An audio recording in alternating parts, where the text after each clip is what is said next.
Praise be Jesus and Mary. Here are my mother and my brothers. Whoever does the will of my heavenly Father is my brother and sister and mother. Alam niyo po, mga brothers and sisters, sabi nga nila, the Philippines o ang mga Pilipino ay family-oriented people. And sabi nga ni Father kanina, when I was watching some reflection of some homily, sabi nga, dito sa Pilipinas, no, kahit na may asawa na, no, may asawa na yung anak, no, nakapasan pa rin sa pamilya. Di po ba? At dito sa Pilipinas, no, ano pa rin natin, how do you call it, no? We are happy when we have many children, no? Yung iba nga 12, no, 10, no? So we are family-oriented people dito po sa Pilipinas, no? Kaya nga masasabi natin nga, we are family, di ba? We are family. But Jesus, in the gospel today, seems in some way, parang sa unang tingin, it seems like Jesus is indifferent with regards to blood relationship. Kaya nga minsan, ginagamit ng mga kapatid nating protestante itong verse na ito para, no, pawalang debosyon sa ating mahal na ina. No, kita mo, sabi ni Lord, di po ba? No? So bakit ninyo binibigyan ng importansya si Maria? No.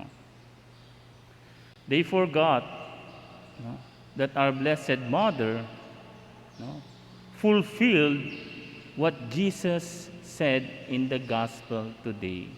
And sabi nga ni Saint Alphonsus Maria de Ligori, our Blessed Mother fulfilled the will of God more than we can imagine ourselves. Kaya nga siya naging Queen of all Saints, no?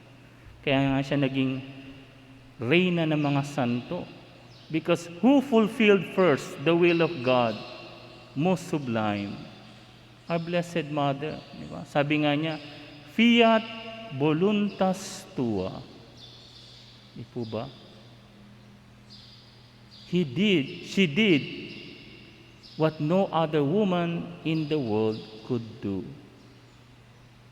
And in this, my brothers and sisters, Jesus is telling us that there is much more. Sabi nga, kung totoo yung blood is thicker than water, no? Blood is thicker than water, may mas mataas pa sa blood. Ano yun? Spirit is more than blood. No? The relationship in the Spirit has more value than a simple blood connection or relationship to your father, to your mother, to your sister, to your husband, to your wife. No?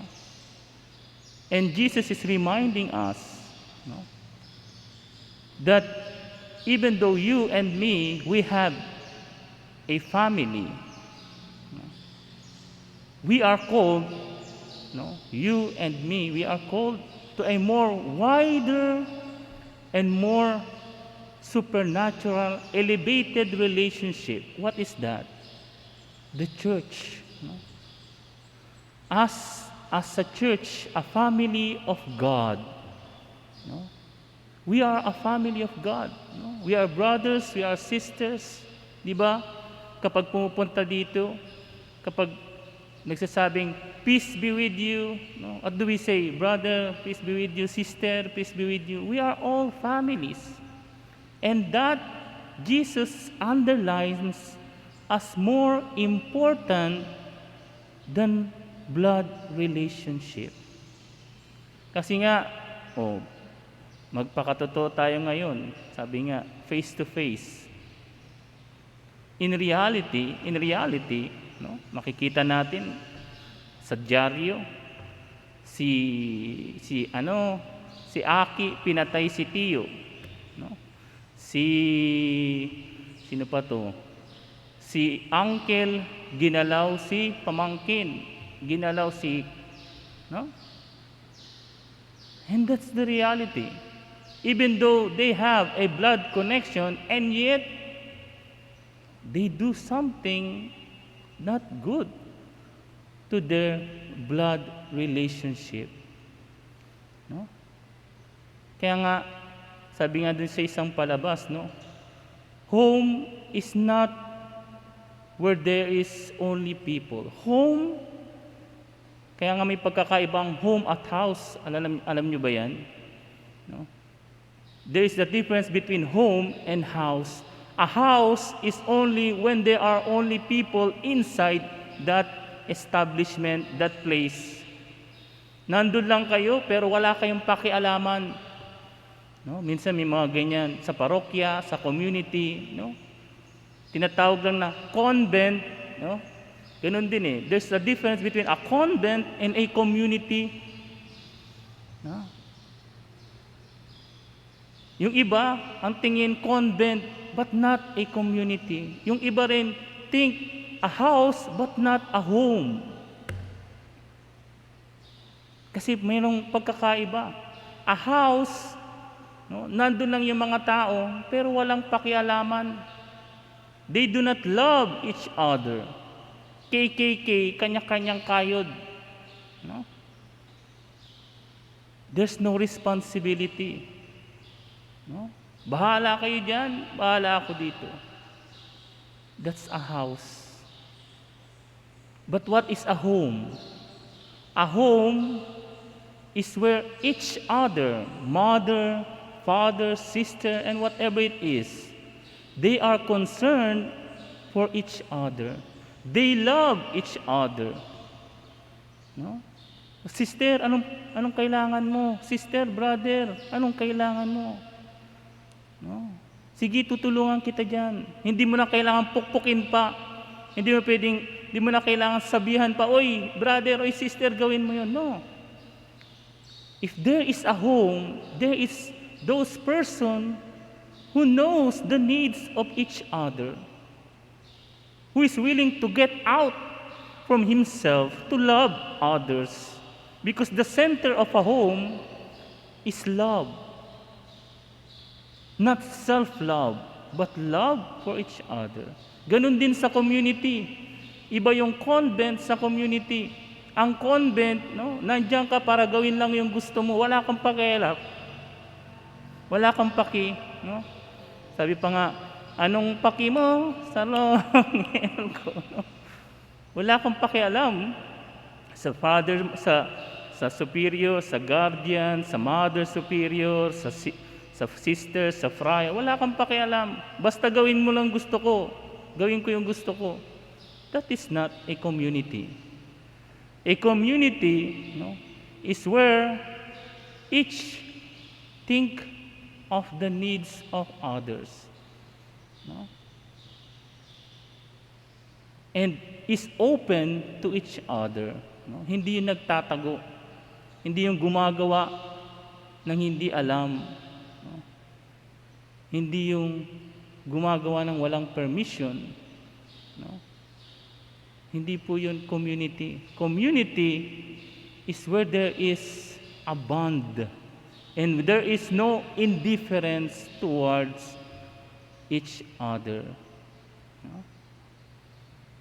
Kita nyo? But sometimes we forgot yung pagkakaiba nitong mga to. We forgot the difference between house and a home. We forgot the difference between a convent and a community. No? We forgot, no, to differentiate a parish and a parishioners. No? Because we think only of material things. We think only of a relationship which is sub-level of the blood. No?